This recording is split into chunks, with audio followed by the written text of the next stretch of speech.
সুন্দর করে বসুন, কারণ আপনাদের বসার পর আরেক কথার পরে আমাদের সাধারণ মেহমান খুশি হবে।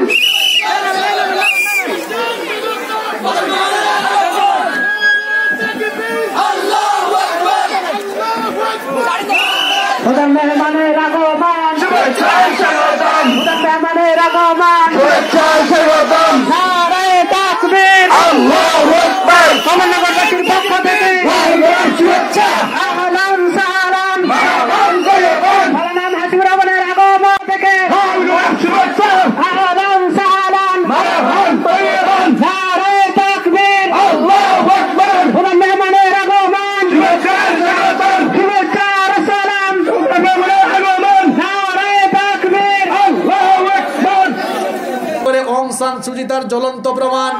মাত্র 2 দিন আগের ঘটনা। 2 দিন আগেও যে লোকটা ক্ষমতার মসনদে বসে বাড়াবাড়ি করেছিল, ঠিক 2 দিন আগে জেলখানার অন্ধকারের ভেতরে ঢুকতে হয়েছে। সুতরাং ক্ষমতা পেলে আল্লাহর দ্বীনের সঙ্গে বিরোধিতা করা যাবে না। কোরআনওয়ালা লোকদের সাথে, আলেম ওলামাদের সাথে, এমনকি কোরআনের মাহফিল বন্ধ করে এমন কিছু কোরআন বিরোধী আছে না নাই? আল্লাহু আল্লাহু তুমি জাল্লে জালালুহু, শেষ করা তো যায় না গিয়ে তোমার গুণগান। আল্লাহু আল্লাহু তুমি জাল্লে জালালুহু, শেষ করা তো যায় না গিয়ে তোমার গুণগান। তুমি কাদের গাফফার, তুমি জালিল জাব্বার, তুমি কাদের গাফফার, তুমি জালিল জাব্বার। অনন্ত অসীম তুমি রহিম রহমান। আল্লাহু আল্লাহু তুমি জাল্লে জালালুহু, শেষ করা তো যায় না গে তোমার গুণগান। আল্লাহু আল্লাহু তুমি মাটির আদমকে প্রথম সৃষ্টি করিয়া ঘোষণা করিয়া দিলে শ্রেষ্ঠ বলিয়া। তুমি মাটির আদমকে প্রথম সৃষ্টি করিয়া ঘোষণা করিয়া দিলে শ্রেষ্ঠ বলিয়া। তাই নূরের ফেরেশতা করে আদমকে সেজদা, ও তাই নূরের ফেরেশতা করে আদমকে সেজদা। তুমি সবার চেয়ে দিলে মাটির মানুষকে সম্মান।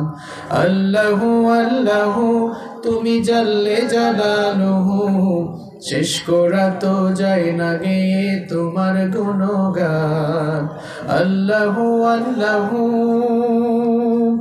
শিশু মুসা নবীরে যখন দুশ্মনেরই ডরে সিন্ধুকে ভরিয়া দিলে ভাষায় সাগরে। শিশু মুসা নবীরে যখন দুশ্মনেরই ডরে সিন্ধুকে ভরিয়া দিলে ভাষায় সাগরে। প্রাণে ছিল যাহার ভয় সেথায় পেল সে আশ্রয়। প্রাণে ছিল যাহার ভয় সেথা পেল সে আশ্রয়। সেই দুশ্মনেরই হাতে তাহার বাঁচাইলে প্রাণ। আল্লাহু আল্লাহু তুমি জাল্লে জালালুহু, শেষ করা তো যায় না গে তোমার গুণগান। আল্লাহু আল্লাহু তুমি জাল্লে জালালুহু, শেষ করা তো যায় না গে তোমার গুণগান। তুমি কাদের গাফফার, তুমি জালিল জাব্বার, তুমি কাদের গাফফার, তুমি জালিল জাব্বার। অনন্ত অসীম তুমি রহিম রহমান। আল্লাহু আল্লাহু তুমি জাল্লে জালালুহু, শেষ করা তো যায় না গে তোমার গুণগান। আল্লাহু আল্লাহু আল্লাহু আকবার। বাংলাদেশের অত্যন্ত সুপরিচিত ঐতিহ্যবাহী লক্ষ্মীপুর জেলার কমলনগর উপজেলার ঐতিহ্যবাহী দ্বীনি বিদ্যাপীঠ প্রিন্সিপাল আলী হুসাইন পাড়া তাজবিদুল কোরআন সাইয়েদিয়া মাদ্রাসা এবং এলাকাবাসীর যৌথ উদ্যোগে আয়োজিত আজকের এই প্রথম তাফসীরুল কোরআন মাহফিলের মোহতারাম শ্রদ্ধাভাজন সভাপতি, বিশিষ্ট আলেমে দ্বীন, বিশিষ্ট ইসলামী চিন্তাবিদ ও শিক্ষাবিদ, হাজার হাজার আলেম তৈরির কারিগর, অত্র এলাকার সকলের অত্যন্ত শ্রদ্ধাভাজন ব্যক্তিত্ব, ঐতিহ্যবাহী হাজিরহাট হামিদিয়া ফাউদিল ডিগ্রি মাদ্রাসার স্বনামধন্য সুযোগ্য অধ্যক্ষ হযরত মাওলানা মোহাম্মদ জায়েদ হোসাইন ফারুকি সাহেব, আতালাল্লাহু উমরাহু ওয়া বারাকাল্লাহু ফি হায়াতিহি। আমরা সবাই বলি আমিন। উপস্থিত মাহফিলের সম্মানিত উপস্থাপক, আপনাদের এলাকার রত্ন, আপনাদের সোনার টুকরা সন্তান, আমার অত্যন্ত স্নেহের ছোট ভাই, পৃথিবী বিখ্যাত মদিনা ইউনিভার্সিটিতে অধ্যয়নরত হাফেজ সৈয়দ তারেক মাহমুদ হাফেজাহুল্লাহ ওয়া রাআহ। আমরা দোয়া করছি আল্লাহ তাআলা যেন তাকে যুগ শ্রেষ্ঠ একজন দ্বীনের দাঈ বানিয়ে দেন।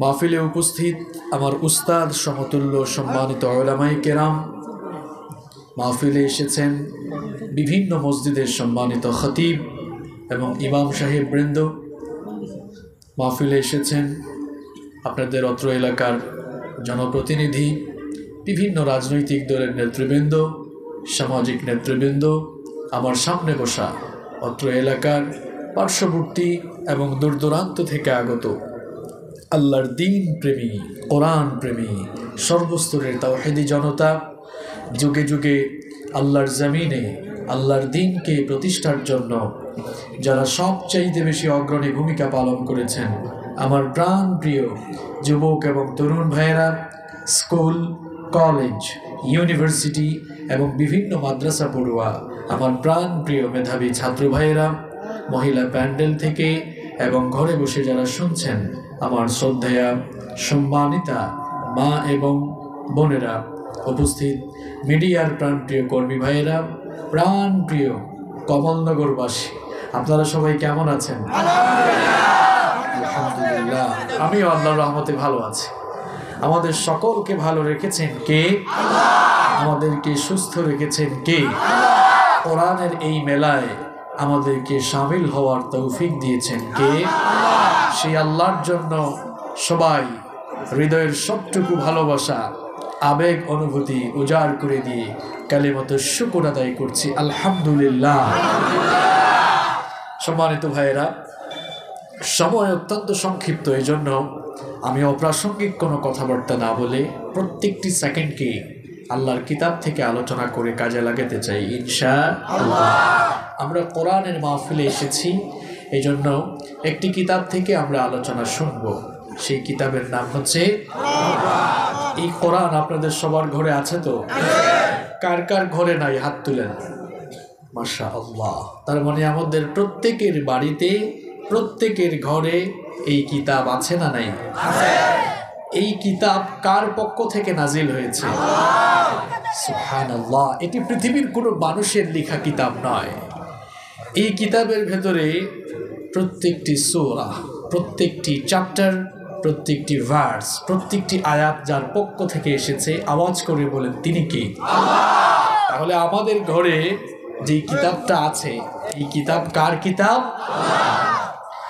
এই মাদ্রাসার উদ্যোগে এবং এলাকাবাসীর উদ্যোগে এটি হচ্ছে প্রথম বছরের মাহফিল। আমরা দোয়া করছি আজীবন কিয়ামত পর্যন্ত যেন এই এলাকায় এভাবে করে কোরআনুল কারীম শোনাবার আয়োজন যেন সব সময় আল্লাহ তাআলা যেন আপনাদেরকে তৌফিক দান করেন, আমরা বলি আমিন। আপনাদের এলাকায় কোরআনের আওয়াজ জারি থাকুক, এই মাহফিলগুলো জারি থাকুক, আপনারা চান কি চান? আল্লাহ কবুল করে নেন। যেহেতু প্রথম বছর শুরু হলো, সেহেতু আমরা আল্লাহর কোরআন, এই কিতাবটা কি, এর মধ্যে কি আছে, এই কিতাবের ভেতরে কেমন খনি আছে, এটা আজকে আমরা জানার চেষ্টা করব ইনশাআল্লাহ। যেহেতু এই বছর উদ্বোধন হলো, আপনাদের ঘরে থাকা এই কিতাবকে আপনারা অনেকে ধর্মীয় কিতাব মনে করেন, অনেকে মনে করে এটা শুধুমাত্র হুজুরদের কিতাব। এটা হুজুররা দাড়ি টুপি লম্বা জুব্বা পরে এই কিতাব তেলাওয়াত করে মাদ্রাসায় পড়ায়, এটা ধর্মীয় কিতাব। আবার কেউ কেউ মনে করে এটা তাবিজের কিতাব, ঝাড়ফুঁকের কিতাব। আসলেই কি এটা তাবিজ কিংবা ঝাড়ফুঁকের কিতাব? আসলেই কি এটা কেবলমাত্র ধর্মীয় একটি কিতাব? না, এটি হচ্ছে এমন একটি কিতাব, এটি হচ্ছে মানুষের জীবনের সার্বিক দিক এবং বিভাগ পরিচালনার চূড়ান্ত guideline. It's the problem solving methodology. এটি হচ্ছে সকল সমস্যার সমাধানকারী গ্রন্থ। আপনি আপনার জীবনের সকল সমস্যার সমাধান যেখানে খুঁজে পাবেন, যেই কিতাবের ভেতরে পাবেন, সেই কিতাবের নাম কি?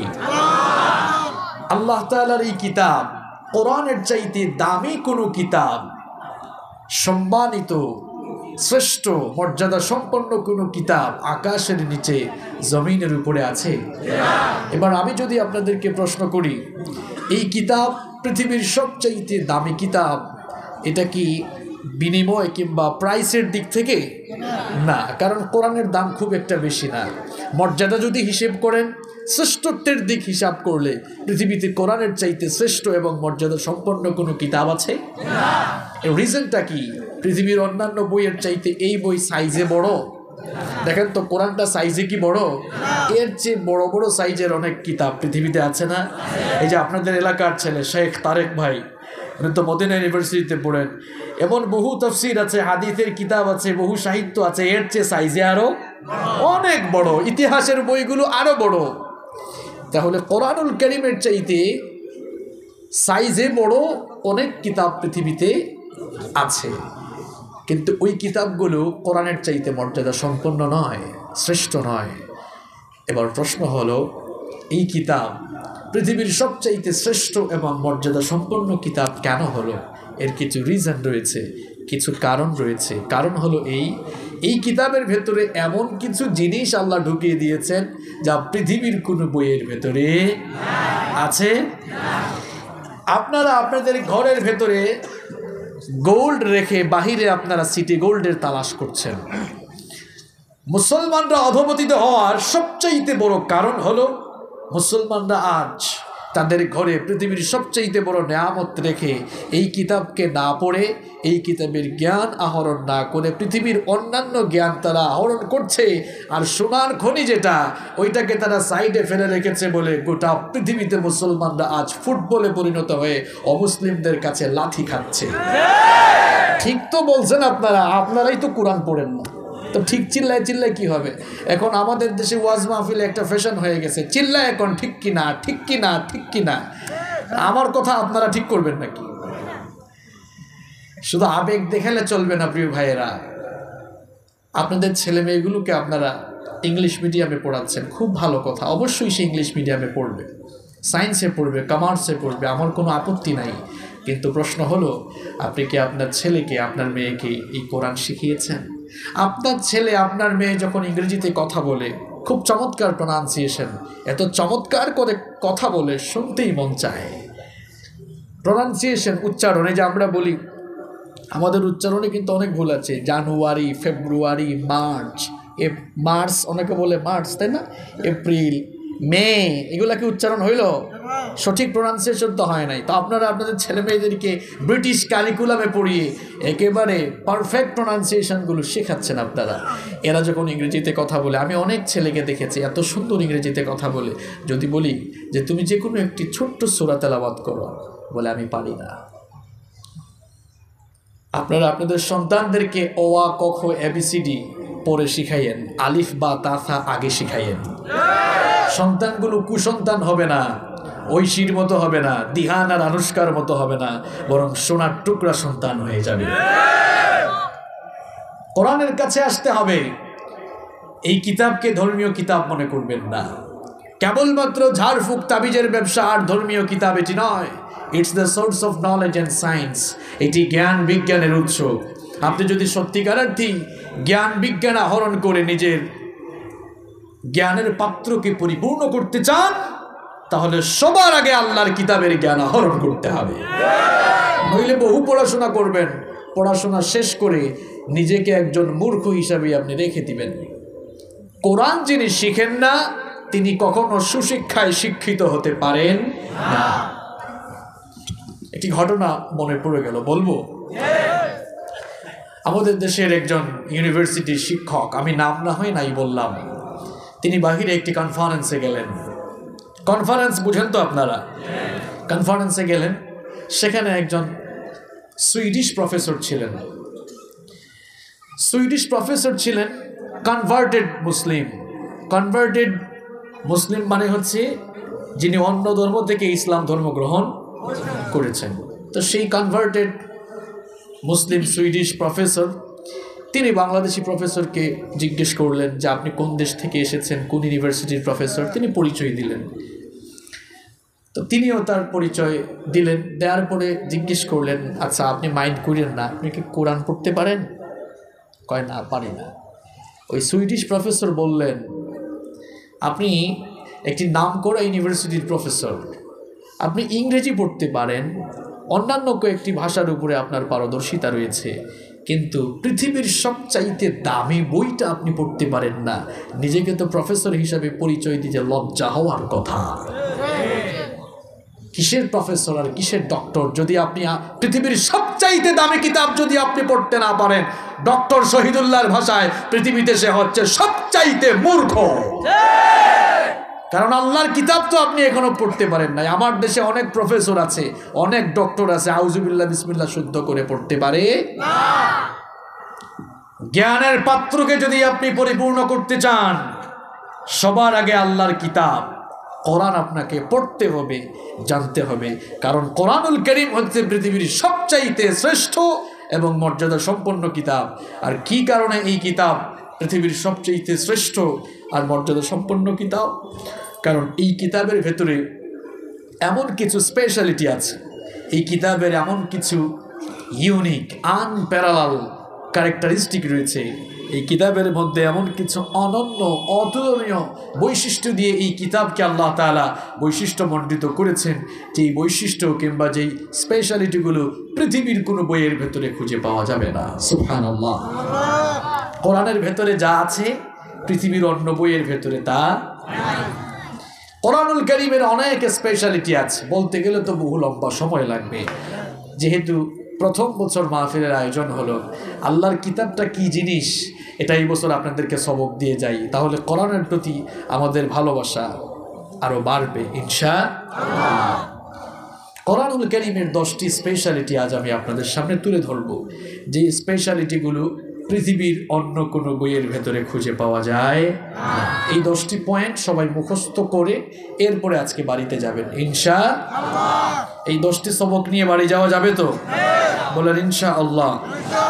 নাম্বার 1, 1 নাম্বার হচ্ছে Quran is a book that is most read in this world.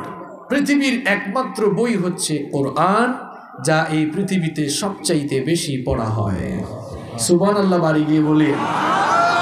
পৃথিবীতে যে বইটা সবচাইতে বেশি পরিমাণ পড়া হয়, এই বইটার নাম কি? একদিন সমান কত ঘন্টা? যারা বললো না তারা কি জানে না? একদিন সমান কত ঘন্টা? আচ্ছা বলেন তো, 24 ঘন্টা কোনো বই তেলাওয়াত হয়, এমন কোনো বইয়ের নাম কি আপনারা জানেন? জানেন? কিন্তু আপনারা কি জানেন আল্লাহর কিতাব এই কোরআন পৃথিবীতে 24টি ঘন্টাই তেলাওয়াত হয়? কিভাবে তেলাওয়াত হয় এটা আজকের বিজ্ঞানও প্রমাণ করেছে। মহাশূন্য নিয়ে যারা গবেষণা করছেন, মহাকাশ বিজ্ঞানী এবং জ্যোতির্বিজ্ঞানীরা গবেষণা করে দেখলেন পৃথিবীর ঘূর্ণায়মান পদ্ধতি এবং আহ্নিক গতি আর বার্ষিক গতির ফলে পৃথিবীর বিভিন্ন স্থানে সময়ের ভিন্নতা রয়েছে। যেমন বাংলাদেশে এখন রাত 8টা কত 6 মিনিট বাজে। সৌদি আরবে এখন কয়টা বাজে? 5টা, বিকেল 5টা 6 মিনিট। আবার আমেরিকাতে এখন সকাল 10টা 6 মিনিট। লন্ডনে এখন বিকাল 2টা 6 মিনিট। সুইজারল্যান্ডে এক সময়, রাশিয়াতে এক সময়, ইন্ডিয়াতে এক সময়, মিয়ানমারে এক সময়, কাতারে এক সময়, দুবাইয়ে এক সময়। গোটা পৃথিবীর সব জায়গায় ঘড়ির কাঁটা কি এক? সময়টা কি এক? সময়টা ভিন্ন কেন জানেন? পৃথিবীর ঘূর্ণায়মান পদ্ধতি আর আহ্নিক গতি এবং বার্ষিক গতির ফলাফলের কারণে এই সময়ের ভিন্নতা দেখা যায়। এই জন্য বিজ্ঞানীরা রিসার্চ করে দেখলেন এক আজীব তথ্য। এই সময়ের ভিন্নতার কারণে তারা দেখলেন যে পৃথিবীতে 24 ঘন্টার প্রত্যেকটি মিনিটের প্রত্যেকটি সেকেন্ডেই পৃথিবীর কোথাও না কোথাও আযান হয়। আপনারা এখন বসে বসে আলোচনা শুনছেন, এখন কোন দেশে ফজরের নামাজ চলে, কোন দেশে জোহরের নামাজ চলে, কোন দেশে মাগরিবের নামাজ চলে, কোন দেশে এশার নামাজ চলে, ঠিক না? তো তারা গবেষণা করে দেখলেন যে সময়ের ভিন্নতা থাকায় পৃথিবীতে 24 ঘন্টার প্রত্যেকটি মিনিটের প্রত্যেকটি সেকেন্ডেই দুনিয়ার কোথাও না কোথাও আযান হয়। এবার বলেন তো, আযান হলে একামতের দরকার আছে না নাই? একামত দিলে নামাজের দরকার আছে না নাই? নামাজে যে বই থেকে তেলাওয়াত করতে হয় সেই বইটার নাম কি? কেউ যদি আল্লাহু আকবার বলে বুখারী শরীফ থেকে তেলাওয়াত শুরু করে, আন আবি হুরায়রা রাদিয়াল্লাহু আনহু قال قال رسول الله صلى الله عليه وسلم, এরপরে হাদিস পড়া শুরু করে দিল, নামাজ হবে? কেন হবে না? বুখারী শরীফ থেকে তো পড়ছে, কেন হবে না? কারণ কোরআন থেকে তেলাওয়াত করে। লা সালাতা লিমান লাম ইয়াকরা বিফাতিহাতিল কিতাব, সূরা ফাতিহা না পড়লে নামাজই হয়? কেমন সূরা? এই জন্য এই সূরাটিকে বলা হয় সূরাতুস সালাত।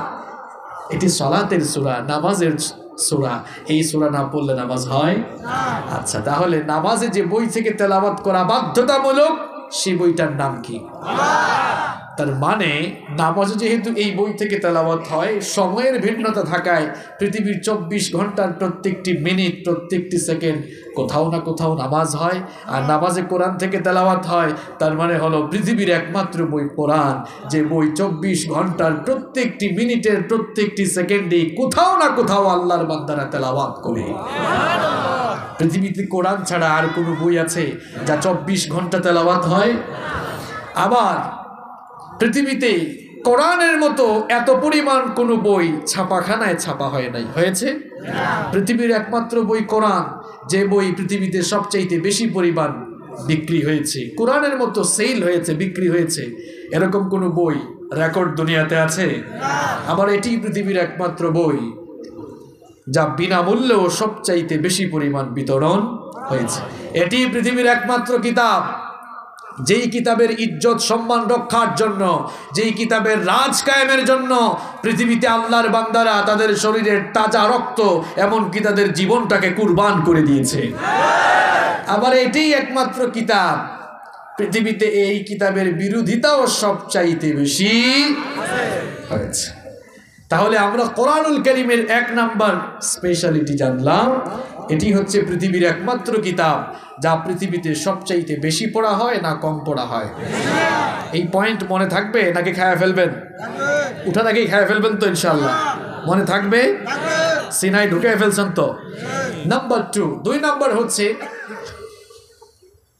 হচ্ছে nobody has ever bothered to read or heard the holy book Quran. এই কোরআন যিনি তেলাওয়াত করেন আর যিনি শুনেন কেউই কখনো বিরক্ত হন না। কোরআন পড়লে বা শুনলে কেউ কখনো বিরক্ত হয় না। কোনো গান যখন বের হয়, যুবক আর তরুণ ভাইয়েরা সেই গান কয়েকদিন শোনার পরে বলে, গানটি আমরা অনেক দিন ধরে শুনতেছি, শুনতে শুনতে ভালো লাগে না, গানটা আমাদের কাছে পুরাতন হয়ে গিয়েছে, এই গান চেঞ্জ করে নতুন কোনো গান থাকলে দাও। এই রকম কোনো গান কিংবা কবিতা শোনার পরে মানুষ ওই গান বা কবিতার প্রতি বিরক্ত হয়ে যায়। কিন্তু আপনারা সব সময় জন্মের পর থেকে নিয়ে এখন পর্যন্ত মসজিদে গেলেই আপনারা দেখেন ইমাম সাহেব সূরাতুল ফাতিহা দিয়ে নামাজ শুরু করেন। কেউ কি কোনোদিন বিরক্ত হয়ে ইমাম সাহেবকে বলেছেন নাকি, হুজুর প্রত্যেক দিন তো আপনি একটা সূরা দিয়ে নামাজ শুরু করেন, এই সূরাটা শুনতে শুনতে ভালো লাগে না, আজ অন্য সূরা দিয়ে নামাজ শুরু করেন? এমন কথা কি কেউ বলেছেন নাকি? এমন কথা কেউ দুনিয়াতে বলার সুযোগ বা সম্ভাবনা আছে নাকি? বরং আল্লাহর কিতাব কোরআনের তেলাওয়াত শুনতে এত ভালো লাগে, কারো কারো কণ্ঠে আল্লাহ এমন সুধা ঢেলে দিয়েছেন, কারো কারো ভয়েস এত চমৎকার, তারা যখন তাদের সুললিত কণ্ঠে আল্লাহর কালামের তেলাওয়াত করে মানুষের কলিজাটা ঠান্ডা হয়ে যায়, মানুষের হৃদয়টা প্রশান্ত হয়ে যায়। বিশেষ করে যারা হজ করেছেন, উমরা করেছেন, হারামাইন শরীফাইনে যারা সালাত আদায় করেছেন, দেখেছেন সেখানে যখন সালাত শুরু হয়ে যায় তেলাওয়াত শুনলে মনে হয় আসমান থেকে আল্লাহর কোরআন নাজিল হচ্ছে। হারামে যারা নামাজ আদায় করেছেন, হারামের ইমামরা যখন নামাজ শুরু করেন, ফাদিলাতুশ Sheikh doctor Abdur Rahman Sudais, Saud আশ-শুরাইম, বান্দর বালিলা, ইয়াসির দুসরি কিংবা হারামের অন্যান্য ইমামগণ যখন তাদের সুললিত কণ্ঠে আল্লাহর কালামের তেলাওয়াত শুরু করে দেন, তাদের পেছনে লক্ষ লক্ষ মুসল্লিরা থাকে। এমন বহু মুসল্লি আছে যাদের মাতৃভাষা আরবি নয়, কিন্তু আল্লাহর কিতাবের তেলাওয়াত শোনার পর তাদের হৃদয়টা এমন গলিত হয়ে যায়, তাদের হৃদয়টা এমন ভাবে গলে যায়, অর্থ না বুঝার পরেও মানুষেরা বাচ্চা শিশুর মতো ক্রন্দন করতে থাকে। এদেরকে যদি জিজ্ঞেস করেন অর্থ তো বুঝো না, তারপরেও কাঁদো কেন, দেখবেন জবাব দিবে পৃথিবীতে এমন সুরের কিতাব, পৃথিবীতে এমন সুর আমরা কোনোদিন শুনি নাই। কি আজীব এক কিতাব, শুনলেই কলিজাটা ঠান্ডা করে দেন কে? অর্থ বুঝুক আর না বুঝুক, কোরআন শুনলেই মানুষের কলিজায় শিহরণ শুরু হয়ে যায়, লোমগুলো দাঁড়িয়ে যায়। এটি হচ্ছে আল্লাহর কিতাবের স্পেশালিটি। এভাবে করে কিয়ামত পর্যন্ত আল্লাহর কিতাবের তেলাওয়াত চলতে থাকবে, মানুষেরাও তেলাওয়াত শুনতে থাকবে, কেউ কোনোদিন বিরক্ত হবে না। উল্টা দেখা যাবে কিয়ামত পর্যন্ত আল্লাহর কিতাবের তেলাওয়াত চলবে, আর এই কিতাবের প্রতি আকর্ষিত হয়ে কোরআনের সুশীতল ছায়া তলে এসে মানুষেরা আশ্রয় গ্রহণ করবে। কোরআন যিনি তেলাওয়াত করবেন তিনিও বিরক্ত হবেন না, যিনি শুনবেন তিনিও কখনো বিরক্ত হবেন না। আপনারা বিরক্ত হন কখনো? ইউটিউবেও ওয়াজ শুনে, ওয়াজ মাহফিলে না আসলেও তো হইতো, কিন্তু ইউটিউবের আকর্ষণ আর সরাসরি আকর্ষণ আলাদা আছে না নাই? এটা ব্যক্তির আকর্ষণ না কোরআনের আকর্ষণ? এটি হচ্ছে আল্লাহর কিতাবের মুজিজা, এটি হচ্ছে আল্লাহর কিতাবের অ্যাট্রাকশন, এটি হচ্ছে আল্লাহর কিতাবের স্পেশালিটি। এই কিতাবের তেলাওয়াত শুনলেই হৃদয়টা গলে যায়, কলিজা ঠান্ডা হয়ে যায়, হৃদয়ে শিহরণ সৃষ্টি হয়ে যায়। আল্লাহু আকবার। কোরআন ছাড়া অন্য বইয়ের তেলাওয়াত শুরু হোক, পৃথিবীতে আরো অন্যান্য ধর্মীয় কিতাব আছে না? বাইবেল আছে, অল টেস্টামেন্ট, নিউ টেস্টামেন্ট, ভেদ, রামায়ণ, জিন্দাবেস্তা, ত্রিপিটক, তেলাওয়াত শুরু হয়ে যাক না। বুদ্ধাং চরণঙ্গ ছামি নির্বাণাং পরমংসকম, ওম শান্তি বললে আসলে তো শান্তির কথা এরা বলে। পৃথিবীতে অশান্ত সৃষ্টির জন্য, অশান্তি আর বিশৃঙ্খলা সৃষ্টির জন্য তারাই একেবারে টপ টেরর হয়ে বসে আছে। এগুলো শুনলে মানুষের ভালো লাগে, কিন্তু কোরআন যখন কারীরা তেলাওয়াত শুরু করে দেয়, এই যে আমার পরে আজকে আমাদের শেখ কাউসার ভাই তেলাওয়াত করবেন, শেখ কাউসার আল মাদানী হাফেজাহুল্লাহ, আল্লাহ তাআলা ওনাকে এমন এক কণ্ঠ দিয়েছেন, আমার আলোচনার পরে আপনারা শুনবেন, দেখবেন তেলাওয়াত শুনলেই কলিজা ঠান্ডা হয়ে যায়। আল্লাহু আকবার।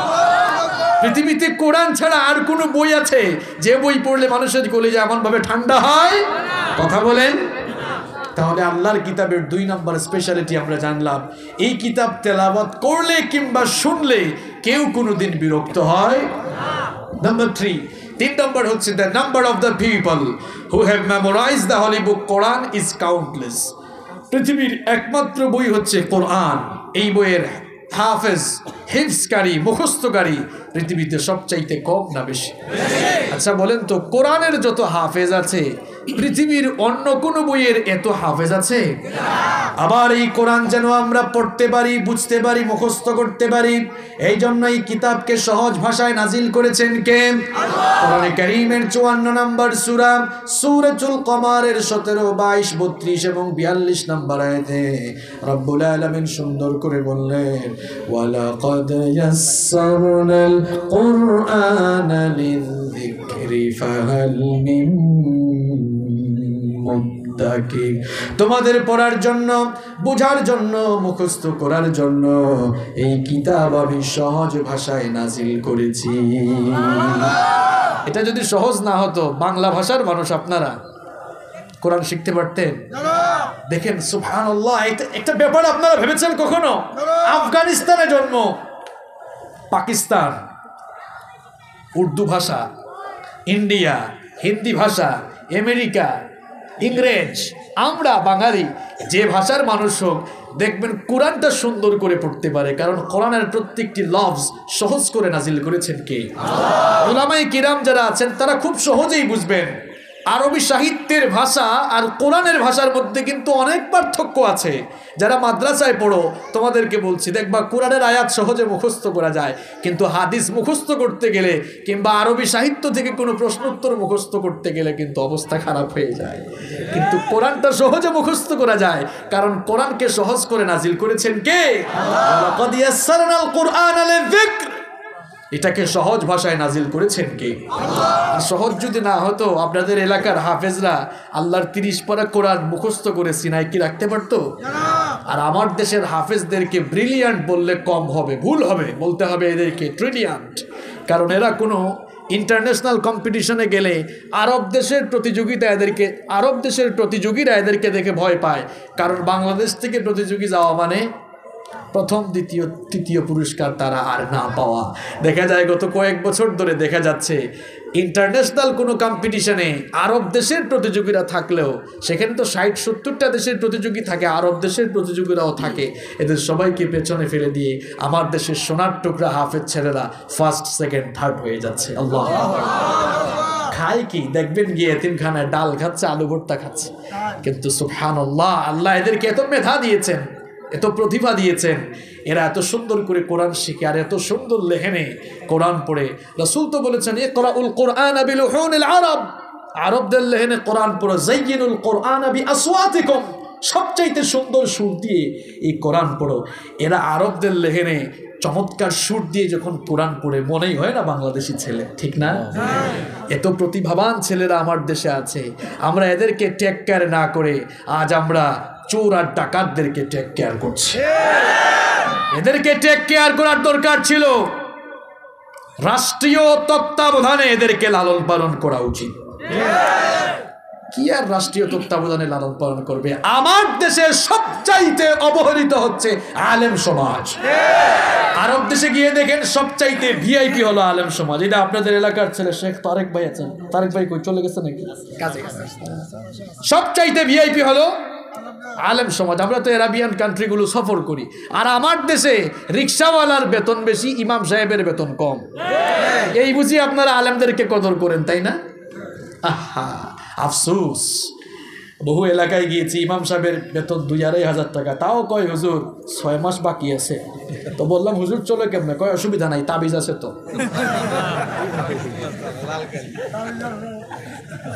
মান আল্লাকা তামিমাতান ফাকাদ আশরাকা, বুখারীর বর্ণনা, যে তাবিজ ঝুলালো সে আল্লাহর সঙ্গে শিরক করলো। সুবহানাল্লাহ হবে।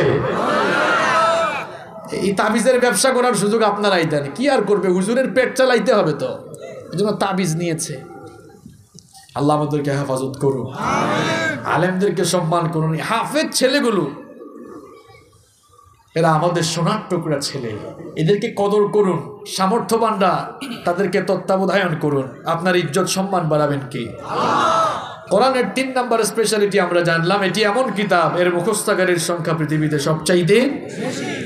কোরআনুল কারীমের 4 নাম্বার স্পেশালিটি হলো the entire Quran has been presented in poetic form. গোটা কোরআনকে রব্বুল আলামিন ছন্দের এক চমৎকার নীল দিয়ে নাজিল করেছেন। সুবহানাল্লাহ। পৃথিবীতে কোরআনের মতো ছন্দময় কিতাব আর আপনি খুঁজে পাবেন না। আল্লাহর এই কিতাব যেখান থেকেই আপনি তেলাওয়াত শুরু করবেন, ছন্দের এক অভূতপূর্ব মিল আপনি খুঁজে পাবেন।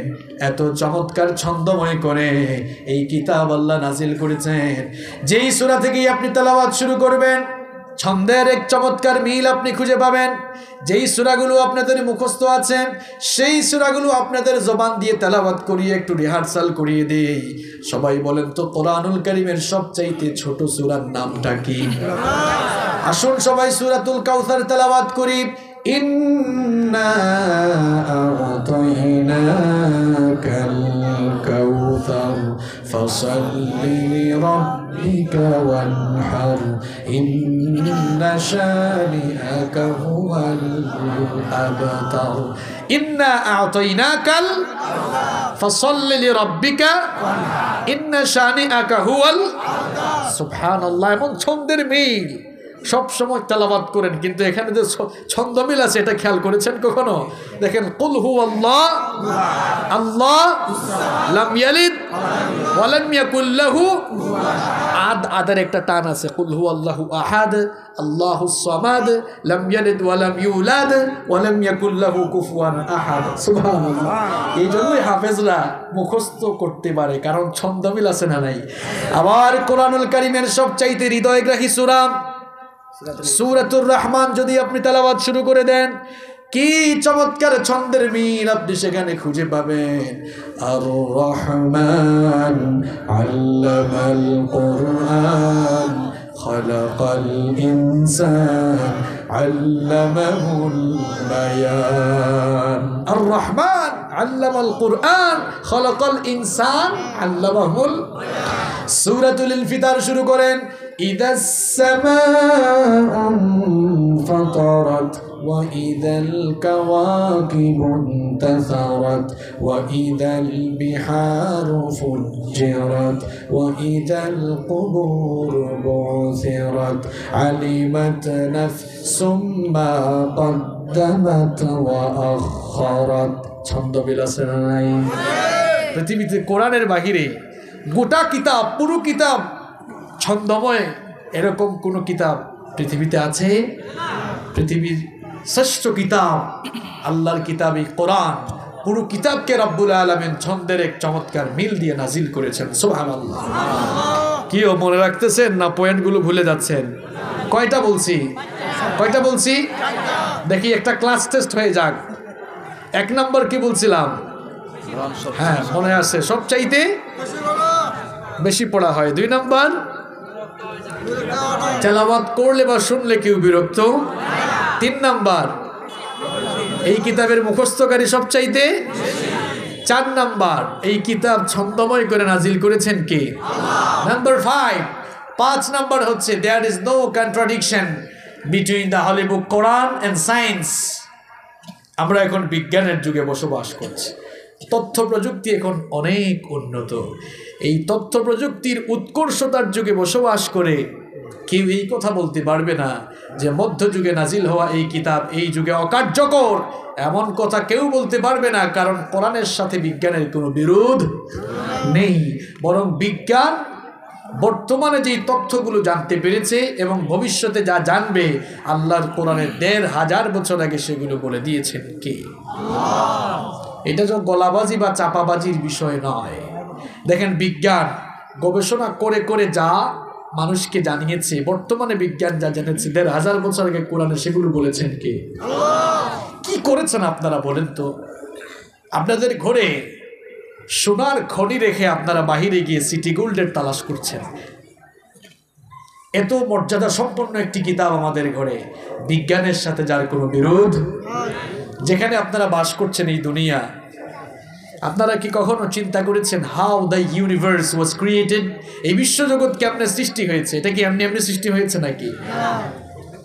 স্টিফেন হকিং এর বিগ ব্যাং থিওরির আলোকে বিজ্ঞানীরা বলেছেন যে এই মহাবিশ্বের সব কিছু, অর্থাৎ আসমান, জমিন, সূর্য, চন্দ্র, গ্রহ, নক্ষত্র, তারকাপুঞ্জ, বিশ্বজগতের সব কিছু সৃষ্টির শুরুতে এক জায়গায় লাগানো ছিল, এক জায়গায় ছিল।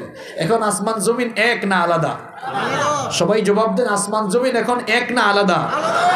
কিন্তু সৃষ্টির আগে আসমান জমিন লাগানো একসাথে ছিল। সূর্য, চন্দ্র, গ্রহ, নক্ষত্র, তারকাপুঞ্জ, এক কথায় মহাবিশ্বের সমস্ত সৃষ্টি এক জায়গায়, এরকম এক জায়গায় ছিল। তখন সব কিছু ছিল একটি গ্যাসীয় কণার সমষ্টি। এরপরে একটি বিস্ফোরণ ঘটলো। বিস্ফোরণ বুঝেন তো আপনারা?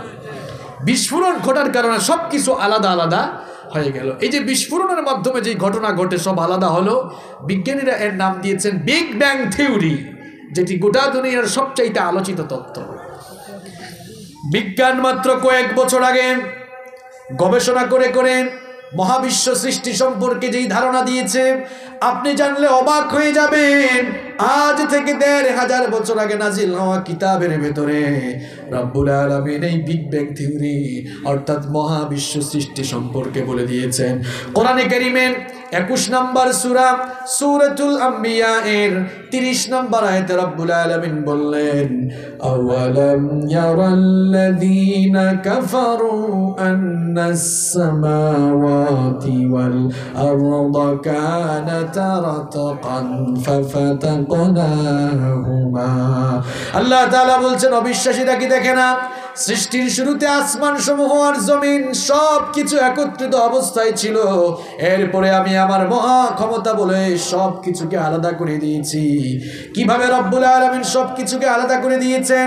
কোরআনে কারীমের 41 নম্বর সূরা সূরা হামিম আস-সাজদা এর 11 নম্বর আয়াতে রব্বুল আলামিন বিস্তারিত বললেন সুম্মাস্তাওয়া ইলাস সামাই ওয়া হিয়া দুখানুন ফাকালা লাহা ওয়ালিল আরদি ইতিয়া তাওআন আও কারহা ক্বালাতা আতাইনা তাইঈন।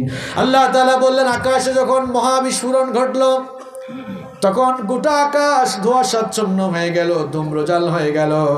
বুঝে শুনে জবাব দেন তো, কোথাও আগুন লাগলে সেই জায়গায় ধোঁয়া সৃষ্টি হয় কি হয় না? আঞ্চলিক ভাষায় ধোঁয়াকে আপনারা কি বলেন? ধুমা। আচ্ছা, আমার বাড়ি তো সিলেটে, আমার হোম ডিস্ট্রিক্ট সিলেটে, আমাদের এলাকায় ধুমা বলে। আপনাদের সাথে আমাদের ভাষার মিল আছে।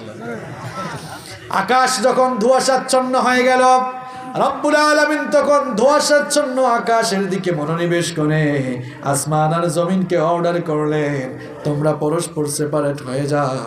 আকাশ আর জমিন তখন অনুগতদের মতো জবাব দিল ক্বালাতা আতাইনা তাইঈন, আমরা আমাদের রবের হুকুম মেনে অনুগতদের মতো অস্তিত্বমান অবস্থায় ফিরে গেলাম। 1979 সালে সৌদি আরবের রাজধানী রিয়াদে একটি কনফারেন্স হয়েছিল। সেই কনফারেন্সের নাম ছিল মুক্তামার আশ-শাবাব, ইউথ কনফারেন্স। সেই কনফারেন্সে ইউনাইটেড স্টেট অফ আমেরিকার বিখ্যাত সায়েন্টিস্ট বালমার উপস্থিত ছিলেন। এই কনফারেন্স হলে যখন এই আয়াতটি তেলাওয়াত হলো, তিনি বললেন থামো, এই তথ্য তোমরা কোথায় পেয়েছো? কারণ মাত্র কয়েক বছর আগে মহাবিশ্ব সৃষ্টির ধারণা আমরাই গবেষণা করে পৃথিবীর মানুষকে জানালাম, তোমরা আবার কোন বই থেকে এই তথ্য পড়ে পড়ে আমাদেরকে শোনাচ্ছ? বলা হলো এটি আজকের কোনো কিতাব নয়, এটি ১৫০০ বছর আগে নাজিল হওয়া আল্লাহর কিতাব কোরআন। তখন বালমার বলেছিলেন ১৫০০ বছর আগে নাজিল হওয়া কিতাবের ভেতরে এমন সায়েন্টিফিক থিওরি আসাটাই প্রমাণ করে এটি আবুল তাবুল কিতাব নয়, নিঃসন্দেহে এটি আল্লাহর কিতাব। আমিও আর গুমরাহিতে পড়ে থাকতে চাই না। ওই কনফারেন্স হলে সে কালেমা পড়েই মুসলমান হতে বাধ্য হয়েছে। এই হচ্ছে আল্লাহর কোরআন। পৃথিবীর বিজ্ঞান যত উন্নত সমৃদ্ধ আর বিকশিত হবে, পৃথিবীর বিজ্ঞানীরা, বিজ্ঞানের শিক্ষক আর বিজ্ঞানের ছাত্ররা ভিক্ষার থলি, ভিক্ষার ব্যাগ হাতে নিয়ে কোরআনের সামনে চিরকাল তারা এতিমের মতো দাঁড়িয়ে থাকতে বাধ্য হবে। বিজ্ঞানীরা তো এখন মানুষকে জানাচ্ছে, দেখেন এই পৃথিবীর আকৃতি সম্পর্কে বিজ্ঞান যে কত কিছু বলল। প্রাচীনকালের বিজ্ঞানীরা বলতো যে পৃথিবী মনে হয় চ্যাপ্টা কিংবা সমতল। এই কথা বেশি দিন টিকে নাই। এরপরে 1597 সালে, এখন কত সাল? হ্যাঁ, কথা কন না কেন, কত সাল? 1597 সালে ফ্রান্সিস ড্রেক জলপথে দুনিয়ার চতুর্দিক ঘুরে বললেন যে আগের যুগের বিজ্ঞানীরা যা বলছে ভুল, এরা ধারণার উপরে কথা বলেছে। এরা বলেছিল পৃথিবী চ্যাপ্টা বা সমতল, আসলে পৃথিবী চ্যাপ্টা কিংবা সমতল নয়, আমি ঘুরে ঘুরে দেখেছি পৃথিবী গোলাকার। এরপরে পৃথিবীর মানুষরা জানলো পৃথিবী গোলাকার। এবার আপনারা বলেন তো পৃথিবী আসলেই কি গোলাকার? পৃথিবীটা কিসের মতো? হ্যাঁ, লেবু বা ডিম্বাকৃতির বলা যায়, ডিমের মতো। বর্তমান বিজ্ঞান বলছে পৃথিবীটা কিসের মতো? এখন তো স্যাটেলাইটের যুগ। স্যাটেলাইট আসার পরে বিজ্ঞানীরা আবার দেখলেন আসলে ওই ফ্রান্সিস ড্রেক যেই কথা বলেছিল তার কথাও ভুল। কারণ পৃথিবীটা আসলে বৃত্তের মতো গোল নয়, বরং পৃথিবী হচ্ছে ডিমের মতো, ডিম্বাকৃতির। ডিম কি গোল? ডিম খান আপনারা? ডিম চিনেন তো? ডিম কি গোল? তাহলে পৃথিবীটা কিসের মতো? আজ থেকে মাত্র কয়েক বছর আগে স্যাটেলাইট আসার কারণে আপনারা জানতে পেরেছেন পৃথিবীটা হচ্ছে ডিম্বাকৃতির। কিন্তু আপনি জানলে অবাক হয়ে যাবেন, আল্লাহর কিতাব এই কোরআনের মধ্যে রব্বুল আলামিন আরো ১৫০০ বছর আগে পৃথিবীর আকৃতির ব্যাপারে স্পষ্ট জানিয়ে দিয়েছেন, ওয়াল আরদা বা'দা যালিকা দাহাহা। উলামায়ে কেরাম যারা আছেন আপনারা খুব ভালো করে জানবেন, সেটি আপনারা তো জানেনই। অ্যারাবিক ডিকশনারি কামুসগুলো খুললে দেখা যায় এই যে দাহা বলা হয় উট পাখির ডিমকে। রব্বুল আলামিন বলছেন এই জমিনকে আমি বিস্তীর্ণ করেছি কিসের মতো? দাহা, উট পাখির ডিমের মতো। আল্লাহু আকবার। পৃথিবীটা ডিম্বাকৃতির আপনারা এখন জানতে পেরেছেন, আর আল্লাহর কোরআন ১৫০০ বছর আগে বলেছেন কি? তাহলে বিজ্ঞান আগে না কোরআন আগে? এই কথা বলেন, বিজ্ঞান আগে না কোরআন আগে? ফিঙ্গারপ্রিন্ট বুঝেন তো আপনারা? আরবিতে বলা হয় বাসমাত, ইংরেজিতে বলা হয় ফিঙ্গারপ্রিন্ট, বাংলায় বলা হয় আঙ্গুলের ছাপ, টিপসইও বলে অনেক এলাকায়। আপনারা কি বলেন? টিপসই বুঝেন তাই না? আচ্ছা বলেন তো আমাদের হাতে আঙ্গুল আছে কয়টা? সবাই বলেন কয়টা? এক আঙ্গুলের টিপসইয়ের সাথে, এক আঙ্গুলের ছাপের সাথে আর এক আঙ্গুলের ছাপের কোনো মিল আছে? পৃথিবীতে ৮০০ কোটি মানুষ বসবাস করছে, কারো আঙ্গুলের ছাপের সাথে কারো আঙ্গুলের ছাপের কোনো মিল আছে? এই যে টিপসই, কারো সাথে কারো মিল নাই, এটি আপনারা কবে জানতে পেরেছেন? ১৮০০ সালের আগে। এখন কত সাল? এখন ১৮০০ সাল না? দেখেন তালের মধ্যে বেতাল হয়ে গেছে। এখন কত সাল? ২০০০। তার মানে ভালো করে শুনেন প্রিয় ভাইয়েরা, এই ফিঙ্গারপ্রিন্টের ধারণা বিজ্ঞান মাত্র ২০০ বছরও না, ১৫০ থেকে ১৮০ বছর। আমি একটা বইয়ের মধ্যে পড়েছি 1856 সালে ব্রিটিশ বিজ্ঞানী উইলিয়াম হার্সাল মানব দেহের উপরে গবেষণা চালিয়ে এই অভিন্ন ফিঙ্গারপ্রিন্টের তথ্য পৃথিবীর মানুষকে জানিয়েছেন। আমরা যখন জমি জমার রেজিস্ট্রারি করতে যাই, অথবা ভোটের সময় আসলে ভোট দিতে যাই, কিংবা যখন আমরা দেশের বাইরে ইমিগ্রেশন ক্রস করি, তখন আমরা ফিঙ্গারপ্রিন্ট দিই না? কারণ আপনার ফিঙ্গারপ্রিন্টের সাথে আরেকজনের ফিঙ্গারপ্রিন্টের কোনো মিল। ১৮০০ সালের আগে পৃথিবীর মানুষ জানতই না যে টিপসই নামে একটা জিনিস আছে, এই টিপসই কারোর সাথে কারো কোনো মিল। কিন্তু আপনি জানলে অবাক হয়ে যাবেন, আল্লাহর কিতাবে কোরআনের ভেতরে এই ফিঙ্গারপ্রিন্টের ধারণাও ১৫০০ বছর আগে দিয়েছেন কে? কোরআনুল কারীমের ৭৫ নম্বর সূরা সূরাতুল কিয়ামা এর ৩ এবং ৪ নম্বর আয়াতে রব্বুল আলামিন বলছেন, আয়াহসাবু আল্লান নাজমা'a 'ইযামা বালা কাদিরিনা আলা আন নুসাউইয়া বানানা। রব্বুল আলামিন বলছেন, তোমরা যারা মনে করো তোমরা মরে যাওয়ার পরে অস্থি পিঞ্জর হাড্ডি গুড্ডি মাংস যখন আলাদা হয়ে যাবে, তোমরা যারা দাবি করো তখন কে আবার আমাদেরকে চিন্তা করবে? আমি তোমাদেরকে বলছি শোনো, তোমরা মরে যাওয়ার পর তোমাদের শরীরের হাড্ডি মাংস আর অস্থি পিঞ্জরই শুধু নয়, বরং তোমাদের প্রত্যেকের বালা কাদিরিনা আলা আন নুসাউইয়া বানানা, বরং তোমাদের প্রত্যেকের হাতের আঙ্গুলের যে অগ্রভাগের ছাপ রয়েছে, এই অগ্রভাগের ছাপ পর্যন্ত আমি পুনর্বিন্যস্ত করতে সক্ষম। এই ফিঙ্গারপ্রিন্টের ধারণা দিয়েছে বিজ্ঞান কিছুদিন আগে, আর কোরআন দিয়েছে কত বছর আগে? কোরআন আগে না বিজ্ঞান আগে? আমার ভাইয়েরা, এমন একটি দামি কিতাব আপনারা ঘরের ভেতরে রেখে সন্তানগুলোকে আগে ইংরেজি শিখাচ্ছেন, আগে বিজ্ঞান শিখাচ্ছেন, আগে ব্যবসায় অনুষদে পড়াশোনা করাচ্ছেন। অবশ্যই করাবেন, অবশ্যই করাবেন, কিন্তু সবার আগে আল্লাহর কিতাবের শিক্ষা দেন। নিজেরাও কোরআনটা পড়েন। চোখের মধ্যে লাগাই ফেলছে কালো চশমা, এজন্য কোরআনকে সবসময় তাবিজের ব্যবসার কিতাব মনে করে। কোরআনে যে কি আছে, এই কালো চশমাটা খুলে সাদা চশমা লাগাও, দিলের চক্ষু দিয়ে কোরআন পড়া শুরু করে দাও, দিলটাকে আলোকিত করে দিবেন কে? আল্লাহ। হেদায়েতের নূর দিয়ে অন্তরটাকে মুনাওয়ার করে দিবেন কে? আল্লাহ। কোরআনের সাথে বিজ্ঞানের কোনো দ্বন্দ্ব বরং কোরআন আগে, বিজ্ঞান পরে। বিজ্ঞানের ইনোভেশন যত বাড়বে, কোরআনের কাছে বিজ্ঞান যে পরিত্যক্ত তা চিরকাল প্রমাণ হতেই থাকবে। কোরআনুল কারীমের ৬ নম্বর স্পেশালিটি হলো এটি এমন এক কিতাব, this is the book, the most authentic book in this world, whereof there is no doubt about it. এটি এমন এক কিতাব, এই কিতাবের ভেতরে কোনো ভুল। বই পড়ার অভ্যাস যাদের আছে দেখবেন প্রত্যেক বইয়ের শুরুতে লেখকের কথা থাকে, সম্মানিত পাঠকবৃন্দ এই বই পড়ে কোনো ভুল পেলে আমাদেরকে সংশোধনী দিয়েন, পরবর্তী সংস্করণে আমরা এটাকে ঠিক করে এরপরে বাজারজাত করব। আল্লাহ তাআলা কি কোরআনের শুরুতে বলছেন, আমার বান্দারা কোরআন পড়তে গিয়ে ভুল পাইলে তোমরা আমারে জানাইও, আমি ঠিক করে দিব? এমন কথা আছে? শুরুতেই বলে দিয়েছেন যালিকাল কিতাব লা রাইবা ফিহি হুদাল লিল, এমন কিতাব দিয়েছি এখানে ভুল আছে, সন্দেহ আছে, এ ব্যাপারেও সন্দেহ করা যায় না। আল্লাহু আকবার। কোরআনুল কারীমের 7 নম্বর স্পেশালিটি হলো এটি এমন এক কিতাব, এই কিতাবের মতো কিতাব বানানো যাবে। It's quite impossible to make a book like holy Quran. কোরআনের মতো কোরআন বানানো যাবে না। কোরআনের মতো কোরআন বানানো দূরের কথা, একটা শব্দও বানানো যাবে না। সময় থাকলে সব বলতাম। আল্লাহ তাআলা কোরআনুল কারীমে 4 দফা চ্যালেঞ্জ করে একেবারে সর্বশেষ জানিয়েছেন ফালইয়াতু বিহাদিসিম মিসলিহি, একটা শব্দের মতো শব্দ পারলে বানাও। কেউ বানাতে পারবে? মুসাইলামার নাম শুনেছেন আপনারা? মুসাইলামা কে? Who is মুসাইলামা? ভণ্ড নবুয়তের দাবিদার ছিল, তাই না? মুসাইলামা তাকে নবী বলা শুরু করলো।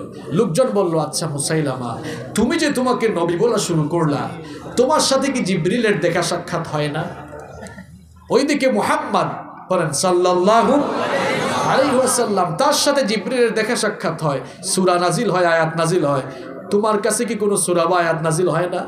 মুসাইলামা কায়দা করে জবাব দিল, দেখো ভাই, আমি মাত্র নবী হইছি, নতুন নবী হইছি, জিবরিল আমার কাছেও আসবে, একটু টাইম দাও, একটু সময় তো লাগবে, নতুন নবী আমি। কিছুদিন পর লোকজনকে ডেকে বলল, লোকেরা শোনো, এই তো গত রাতেই আমার কাছে জিবরিল এসেছিলেন। লোকেরা বলল, তাই? কোন সূরা নাজিল হয়েছে নাকি? কয় হয়েছে তো। কোন সূরা? কয় আমার কাছে সূরা ফিল নাজিল হয়েছে। কোরআনেও কিন্তু একটা ফিল আছে, আলাম তারা কাইফা ফাআলা রাব্বুকা বিআসহাবিল ফিল। এটা ওই ফিল না, এটা মুসাইলামার বানানো ফিল। লোকজন বলল, ঠিক আছে, তোমার উপর নাজিল হওয়া সূরাটা তেলাওয়াত করে শোনাও তো। এবার সে তেলাওয়াত শুরু করলো, আল ফিল মাল ফিল ওয়ামা আদরাকা মাল ফিল লাহু দানাবু ওয়াবিল ওয়া লাহু খুরতুমুন তাওয়িল। শেষ। বাচ্চারাও হাসাহাসি করতেছে তেলাওয়াত শুনে। উলামায়ে কেরাম তো অর্থ বুঝেই ফেলেছেন, অর্থ শুনলে তো এরাও হাসবে। অর্থটা বলবো, আল ফিল হাতি, মাল ফিল হাতি কি, ওমা আদরাকা মাল ফিল, আপনি কি জানেন হাতি কি? হাতির তারিফ, হাতির ডেফিনেশন চলছে। হ্যাঁ, লাহু দানাবু ওয়াবিল, তার লেজ আছে, ওয়া লাহু খুরতুমুন তাওয়িল, তার লম্বা একটি শুঁড় আছে। লোকজন বলল, মুসাইলামা, তুই যে একটা মিথ্যাবাদী, ভণ্ড, ধোঁকাবাজ, প্রতারক, তা প্রমাণ হওয়ার জন্য তোর জবানে তেলাওয়াতকৃত এই সূরাটি যথেষ্ট। আল্লাহর কোরআনের মতো কোরআন কেউ বানাতে পারবে না। কষ্ট হচ্ছে আপনাদের? কোরআনুল কারীমের 8 নাম্বার স্পেশালিটি হলো এটি এমন এক কিতাব, এর হেফাজতকারী হচ্ছেন স্বয়ং আল্লাহ। আল্লাহ তাআলা বলছেন, ইন্না নাহনু নাযালনা যিকরা ওয়া ইন্না লাহু লাহাফিজুন। এই কোরআন নাজিল করেছি আমি, এর সংরক্ষণের সবটুকু হেফাজতের দায়িত্ব নিয়েছি আমি। সুবহানাল্লাহ। যেই কোরআন হেফাজতের দায়িত্ব আল্লাহ নিয়েছেন, পৃথিবীর সমস্ত মানুষরা কোরআনের বিরোধিতা করে কোরআনের আওয়াজকে থামিয়ে দিতে পারবে? কোরআনের আওয়াজ আজ এক শ্রেণীর লোকেরা থামিয়ে দিতে চায়, অথচ তারা নিজেরাই জানে না, তারা নিজেরাই নিস্তব্ধ হয়ে নিজেরাই থেমে গিয়ে ধ্বংসের আস্থা করে নিক্ষিপ্ত হয়ে যাবে। আল্লাহর কোরআনের আওয়াজকে থামানো যাবে না। কোনো জায়গায় আগুন লাগলে কেউ যদি ওই আগুন লাগা জায়গায় লাঠি দিয়ে বাড়ি মারে, আগুনের তেজ বাড়বে না কমবে? কোরআন বিরোধীদেরকে আমরা স্পষ্ট বলে দিতে চাই, আগুন লাগা জায়গায় লাঠি দিয়ে বাড়ি মারলে যেমন আগুনের তেজ বাড়ে, যেখানেই কোরআনের আওয়াজ, কোরআনের গণজোয়ার, কোরআনের গণবিস্ফোরণ শুরু হয়ে যাবে, সেই গণজোয়ার আর গণবিস্ফোরণকে যারাই থামিয়ে দিতে চাইবে, সেই ময়দান কোরআনের রাজ কায়েমের জন্য আর উর্বর ময়দানে পরিণত হয়ে যাবে।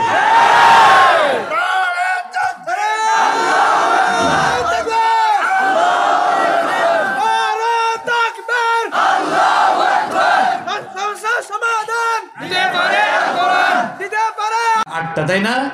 নাম্বার 9 নম্বর হচ্ছে এটি এমন কিতাবের কাছে আসলেই মর্যাদা বাড়ে না কমে। কি করে দেখেন মর্যাদা বাড়ে?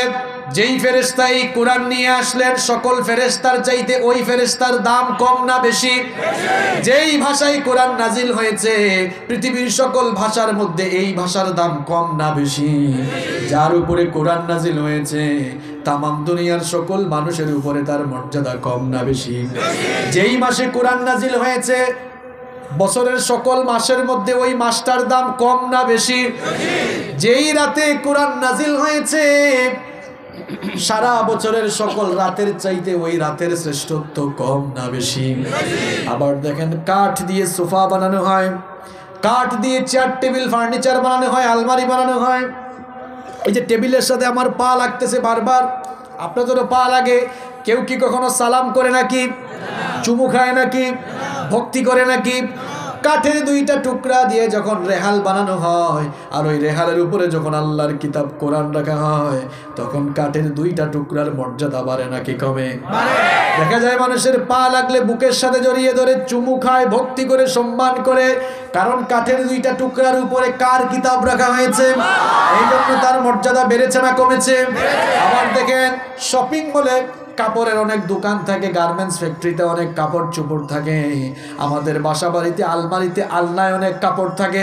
কাপড় ময়লা হওয়ার পর আলনায় থাকা কাপড়গুলো টান দেয় পুকুরে নিয়ে ধোয়ার জন্য, মাঝে মাঝে পায়ের তলায় কিছু কাপড় পরে যায়।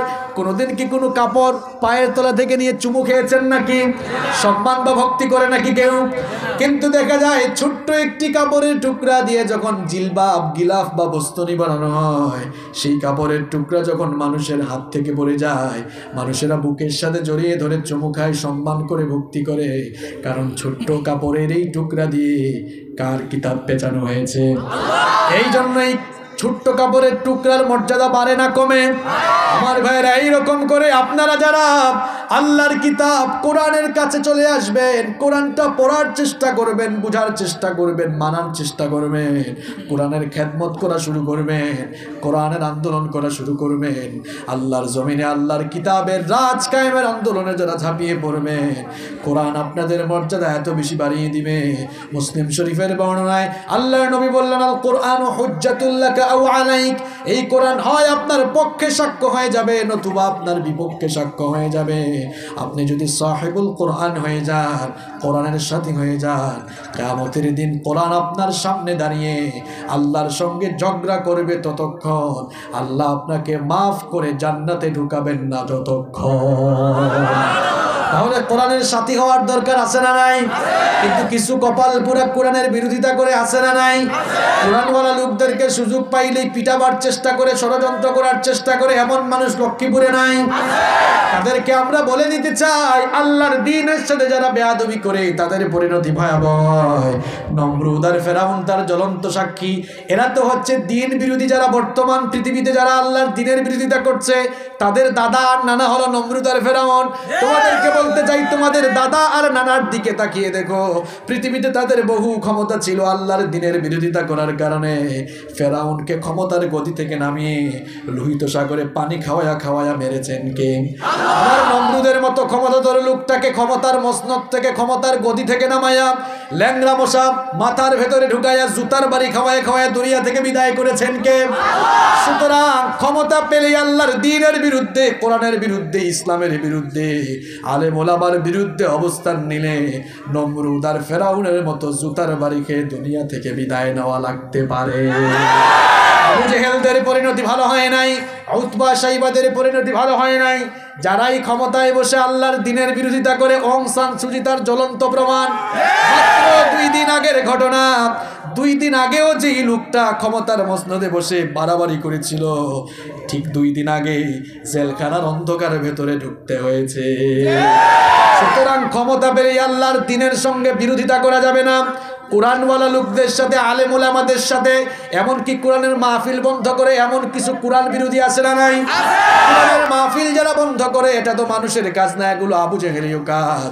আল্লাহর কোরআনে রাব্বুল আলামিন বলছেন, যেই যুগে কোরআন নাজিল হয়েছিল সেই যুগের কাফের মুশরিকরাও কোরআন প্রচারে বাধা বিঘ্নতা সৃষ্টি করত। রব্বুল আলামিন কোরআনে কারীমে বলেছেন, ওয়াকালাল্লাযীনা কাফারু লা তাসমাউ লিহাযাল কুরআন ওয়ালগাউ ফীহি লাআল্লাকুম তাগলিবুন। আল্লাহ তাআলা বলছেন, কাফেররা বলতো লা তাসমাউ লিহাযাল কুরআন, খবরদার কোরআন শোনো না। মানুষদেরকে কোরআন শুনতে তারা বাধা দিত। যেখানেই কোরআনের প্রসার কোরআন শোনাবার ব্যবস্থা করা হতো, তারা বলতো ওয়ালগাও, সেখানে ঝামেলা লাগাও, বিশৃঙ্খলা লাগাও, গন্ডগোল লাগাও। আমার ভাইয়েরা, আবু জেহেল দুনিয়া থেকে বিদায় হয়েছে, কিন্তু আবু জেহেলদের কর্মসূচি আজও দুনিয়ায় কিছু নব্য আবু জেহেলরা বাস্তবায়ন করছে। যেখানে কোরআনের মাহফিল তারা দেখে, সেখানেই তারা বাধা বিঘ্নতা সৃষ্টি করে বন্ধ করার চেষ্টা করে। এই জন্য আমিও বলি, যে সকল লোকেরা কোরআনের মাহফিল দেখলেই সহ্য করতে পারে না, কোরআনের প্রচার প্রসারে তারা বাধা বিঘ্নতা সৃষ্টি করে, এই লোকগুলোকে ধরে যদি কোরআনের ল্যাবরেটরিতে এদের রক্ত পরীক্ষা করা হয়, নিঃসন্দেহে এদের রক্তে মানুষের রক্ত না পেয়ে আবু জেহেলের রক্তের ভাইরাস পাওয়া যাবে। কোরআনের মাহফিল হলে তোমার এত কাতুকুতু লাগে কেন? কিও এত কাতুকুতু লাগে কেন?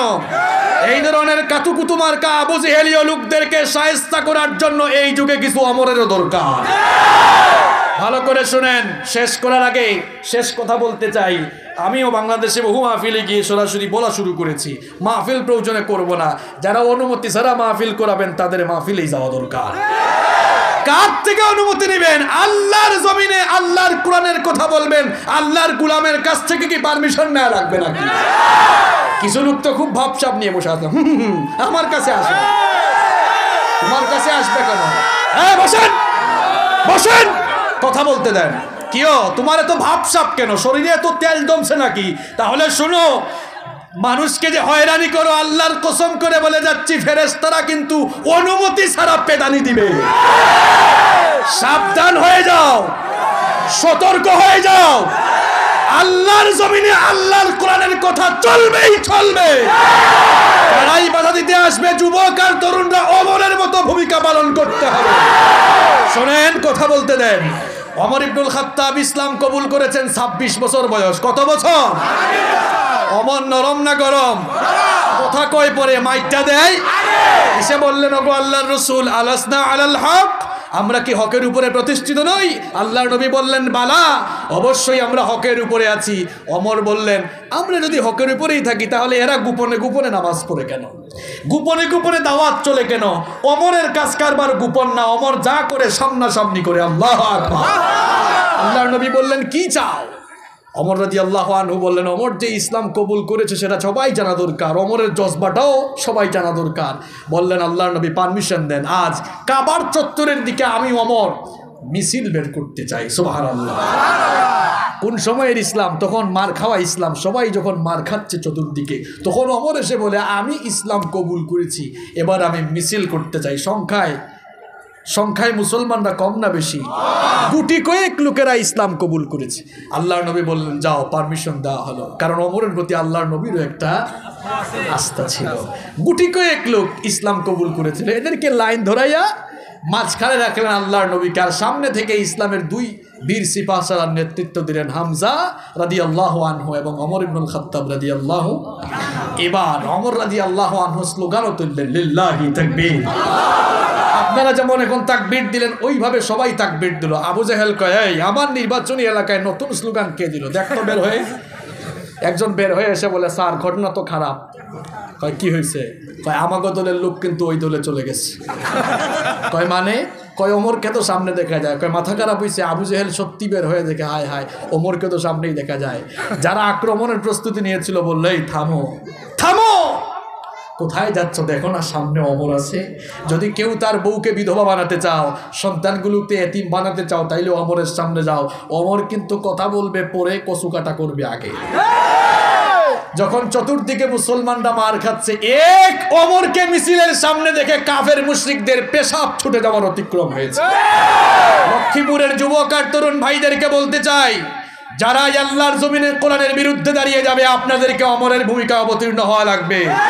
অমরের ভূমিকা অবতীর্ণ হয়ে অমর যেভাবে আল্লাহু আকবারের ধ্বনিতে মক্কার আকাশ বাতাস প্রকম্পিত করে কাফের মুশরিকদের কলিজা কাঁপিয়ে দিয়েছিলেন, আপনাদেরকেও অমরের ভূমিকা অবতীর্ণ হয়ে কোরআন বিরোধীদের কলিজার মধ্যে আঘাত হানতে হবে।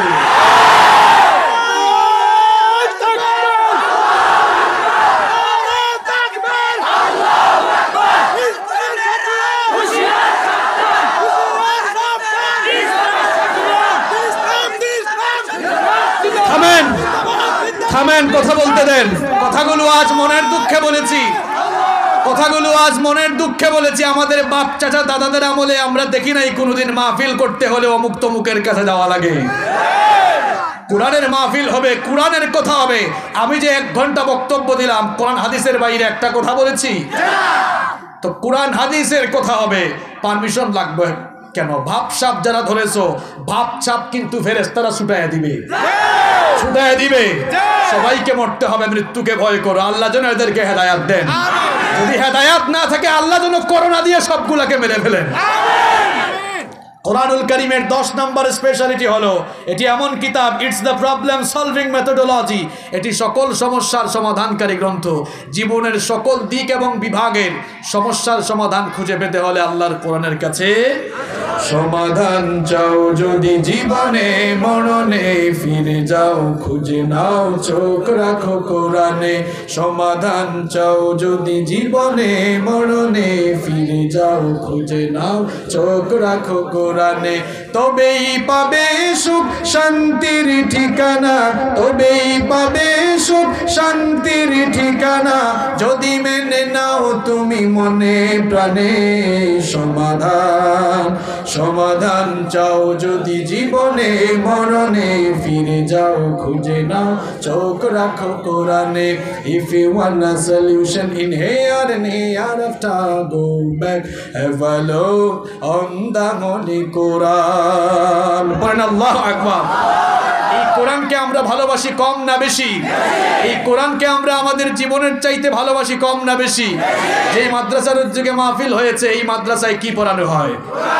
এই মাদ্রাসা থেকে যেন কোরআনের খাদেম বের হয়, আমরা চাই কি চাই না? এই জন্য মাদ্রাসার প্রতি আমাদের সহযোগিতার হাত বাড়িয়ে দেওয়ার দরকার আছে না নাই? একটা লোক উঠবো না, আমরা আল্লাহর কোরআনকে ভালোবাসি, এই জন্য আমরা সবাই পকেটে হাত ঢুকাবো, সবাই পকেটে হাত ঢুকান। এই যে আমিও হাত ঢুকাইছি, আমিও আপনাদের সবাই